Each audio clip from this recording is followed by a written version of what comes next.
welcome to the deep dive. So glad to have you with us today. Yeah, we've got a really incredible topic today. But first, I want you to think about something for a second. Think about the sheer volume of moving parts in your life right now. Oh, there are so many. Right, like your impending deadlines, the algorithms silently curating your news feeds. Your social commitments. Exactly, just that constant, exhausting drumbeat of personal progression. Now, the source material we're exploring today asks you to to mentally strip all of that away. Completely away. Right. It asks us to view our current state of being not as a video continuously playing forward, but as a single pause screenshot. Just a completely still frame. No fast forward, no rewind, just stopped. And that specific analogy, it fundamentally alters how we perceive our own relevance in any given moment. How so? Well, when we view our lives as a video, we are perpetually anticipating the next scene. Always waiting for what's next. Right. We end up judging the current moment entirely by how well it sets up the future. But a still image... It demands nothing. Exactly. It demands absolutely nothing of the future. You are simply observing what is already present in the frame without the expectation of movement. Which is just a really jarring shift in perspective, if you think about it. I mean, if you aren't waiting for the next scene to arrive, the pressure to constantly perform for the future just vanishes. It just disappears. Yeah. And that paused state of mind, that is the foundation for our mission today. Yeah. We're unpacking a deeply fascinating stack of source material. It's a series of recorded observations by Tommy Yoshida. Also known in Japan as Tsutomu Yoshida. Right. And the piece is titled AI as a Transitional Phase. It is a remarkable document, largely because of what it stubbornly refuses to do. Yeah, we should probably set the ground rules for this deep dive early on, just so you know what you're getting into. Good idea. The material we're examining today is absolutely not an evaluation of whether artificial intelligence is, good or bad for society. Right. There are no tutorials on prompting here. No productivity hacks. And absolutely zero firm conclusions. So if you were expecting a highly technical breakdown of neural network architectures, or a heavy ethical debate about the future of humanity, you will definitely be surprised.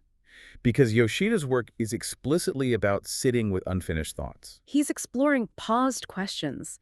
We are in a transitional phase right now. A massive, unprecedented one. Yeah. And Yoshida suggests that the most vital thing we can do is simply observe the friction of this transition. Not fix it, just observe it. Just sit with it. And before we get into his specific daily reflections, there's actually a fascinating meta detail in the source material that illustrates that friction perfectly. The translation caveat. Yes, because Yoshida originally recorded these thoughts and notes in Japanese. And in the English translation, certain phrases feel intentionally unnatural.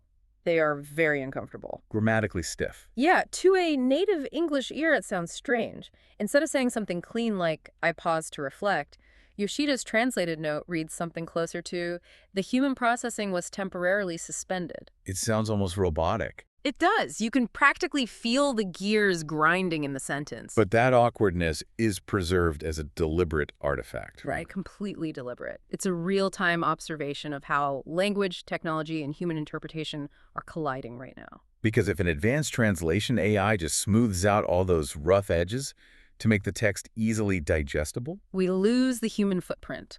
Completely. Wow. The slight stiffness forces you to sit in that uncomfortable space where human expression and technological processing do not perfectly align. Okay, let's unpack this. Because that intentional friction sets the stage beautifully for Yoshida's internal monologue. It really does. He's basically inviting us into his head to explore the rapidly shifting distance between human beings and artificial intelligence. And it all begins with that screenshot state of mind we discussed at the top of the show. Right.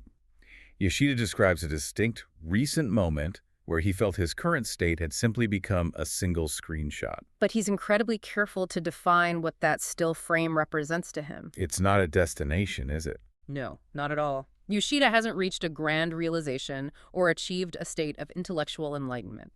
So what is it? It is just a moment cut out from the flow of time, existing entirely on its own merits without the heavy burden of being a stepping stone to something else. Which is hard for us to grasp because we are so deeply conditioned by modern culture to view life strictly through the lens of progression. Oh, absolutely. You're either actively working toward a goal, achieving that goal, or failing to meet it. Every action has to have an ROI. Right, a measurable return on investment. So opting out of that flow, even for a solitary moment, It feels almost transgressive. it really does. It's a profound psychological pivot away from this hyper-efficient, tech-driven era we live in. We operate under immense unspoken pressure to constantly process data, optimize our routines, produce outcomes. Just constantly moving. Yeah. By visualizing his state as a screenshot, Yoshida is practicing the lost art of simply pausing, observing the world without the crushing pressure of having to arrive anywhere, It's pure observation. completely untainted by ambition. But cutting a moment out from the flow of time and just sitting with it, that's infinitely harder than it sounds. The brain naturally fights the stillness. It really does. Yeah. But it is from this specific paused vantage point that Yoshida begins measuring something incredibly abstract. The distance. Yes. He spends his days quietly observing the psychological and practical distance between AI and human beings. His notes detail this daily, exhausting internal measurement. He's constantly asking these pause questions. Like, how close can it come? Where do I stop? At what point do I step back? And these are arguably the ultimate philosophical questions of our time. They frame our relationship with technology as this delicate, high-stakes dance between human boundaries and artificial proximity. It paints a very vivid picture, like someone standing on a beach watching the tide roll in. That's a great way to look at You it. draw a line in the sand, thinking you know exactly where the water stops. Yeah. But then an algorithm suddenly writes a coherent, emotionally resonant poem. Or perfectly mimics a loved one's voice. Or diagnoses a complex medical condition faster than a team of doctors. And the water creeps closer. Exactly, erasing your line. Mhm. And you have to constantly reevaluate where you stand. The tide analogy really captures the relentless, indifferent nature of the advancement. We are no longer simply using static tools. We are negotiating with them. We are actively negotiating our personal space with them. Every time we allow an AI to draft a sensitive email or curate our daily news consumption or predict the end of our sentences. We are adjusting that distance. Yes. Yoshida is hyper-aware of these subtle daily movements. He makes them the absolute core of his intellectual focus. Honestly, living in that hyper-aware state sounds mentally draining. It has to be. He's steeped in this high-level, abstract contemplation about an artificial extreme, constantly measuring invisible boundaries in his head. Which is probably why the source material suddenly shifts gears so dramatically. It really does. Because Yoshida's observations suddenly move from the abstract realm of artificial intelligence to a very physical, very ordinary A place. small karaoke cafe. Right. And the environmental contrast he sets up here is spectacular. It's brilliant. Yoshida visits this small karaoke cafe almost every day. And I want you to picture the visceral environment of a typical private karaoke room. It is essentially the ultimate artificial space. A purely engineered, synthetic ecosystem. You are surrounded by synthesized microphones, amplified speakers, Heavily calculated acoustics designed to flatter the voice. wipe-clean surfaces, glaring neon screens. It's a space designed entirely by human calculation to manufacture a very specific, controlled sensory experience. Every single variable in that room is meant to be managed and quantified. The track volume can be adjusted. The lighting dimmed, the echo on the microphone perfectly tuned to hide your vocal imperfections. Is the physical embodiment of the calculated technological world Yoshida spends his days analyzing. An environment that fundamentally abhors the unpredictable. But then, into this highly calculated, deeply artificial space, walk the most unexpected inhabitants imaginable. Oh, love is An elderly couple comes in, bringing with them 3 small poodles. 3 poodles in a karaoke room. And alongside them, there is a 3-year-old child. They completely shatter the controlled nature of the room. Completely. You take this highly engineered environment, specifically designed for predictability and control, and you drop pure, uncalculated biology right into the middle of it. Microphones, heavily tuned speakers, a wandering toddler, and 3 panting dogs. It sounds like the setup for a hidden camera show. It really does. But Yoshida is observing a profound structural contrast here. Inside this artificial extreme, the child and the dogs are moving entirely without calculation. They aren't following the implicit social script of the room at all. Not even a little. They are not optimizing their behavior for the setting. They're simply existing in all their chaotic glory. Which leads to a really crucial observation about human behavior in public spaces. Because when we are faced with uncalculated, unpredictable elements, Like a toddler running off script. or dogs moving unpredictably in a confined, quiet area. The typical adult response is to immediately try and reestablish control. We feel a deep, almost instinctual urge to organize the chaos and make the environment predictable again. But here's where it gets really interesting, because Yoshida's reaction completely breaks that instinctual script. He goes entirely against the grain. He intensely watches his own interaction with the child, and he notes specifically what he is not saying. He drops all the typical adult corrections. Yeah, there are no reprimands, no "don't do that" or "you must not touch that." He completely abandons the urge to socialize, manage, and control the kid. He permits the unpredictability. He actively embraces it. Instead of trying to extinguish the lack of calculation, he leans in. He finds himself saying things like, "Go ahead." When the toddler does something completely unexpected, he doesn't jump in to manage the outcome or prevent a mess. He just says, "That's amazing." Or, "You can do that." He is looking at this child with a sense of pure, unadulterated wonder. He's actively suspending that ingrained instinct to predict or shape the behavior. And he exhibits the exact same restraint with the dogs. Right. There is a subtle but incredibly important detail in the source material regarding his spatial awareness here. Yoshida notes that he consciously chooses not to respond to the room. Not responding to the room. He completely ignores the subtle, judgmental reactions of the other customers in the cafe. Oh, and anyone who has been in a quiet, controlled public space when a disruption happens knows exactly what the room feels like in that moment. You can feel the tension. They're the sideways glances, the polite but pointed throat clearing when someone's dog gets a little too close or a kid gets a decibel too loud. The room exerts this invisible, heavy social pressure. Demanding that someone step up and manage the disruption. The social expectation is that you will act as an agent of order, bringing those uncalculated elements back into a socially acceptable, calculated baseline. And Yoshida flatly refuses the assignment. He doesn't answer the room's demand for order. He remains entirely, singularly present with the dog and the child. He makes an active choice to engage exclusively with the unpredictable. Refusing to optimize a moment with a toddler or a poodle is a quiet, beautiful form of rebellion, really. It is. And it's only later, upon reviewing his own reflections, that Yoshida puts the pieces together and realizes why he was so magnetically drawn to that specific dynamic. What's fascinating here is the realization he comes to. This is the core insight of his entire observation period. Let's hear it. He spends his days actively analyzing the artificial extreme, dealing in highly abstract, calculated concepts regarding artificial intelligence and human boundaries. Doing all that heavy analytical lifting. Right. But while his conscious mind was doing that, his unconscious mind was quietly steering him in the exact opposite direction. He was subconsciously seeking out the uncalculated. Yes.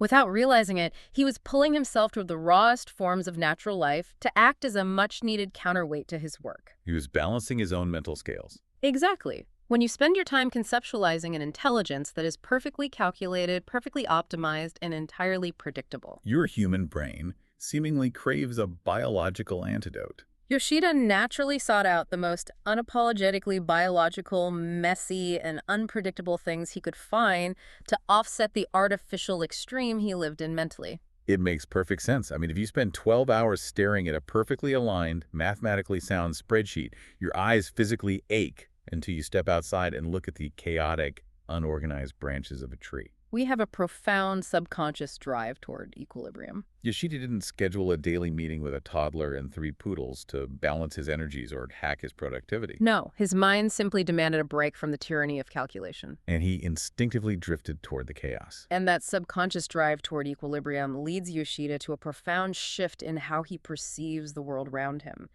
particularly in how he defines the very concept of nature itself.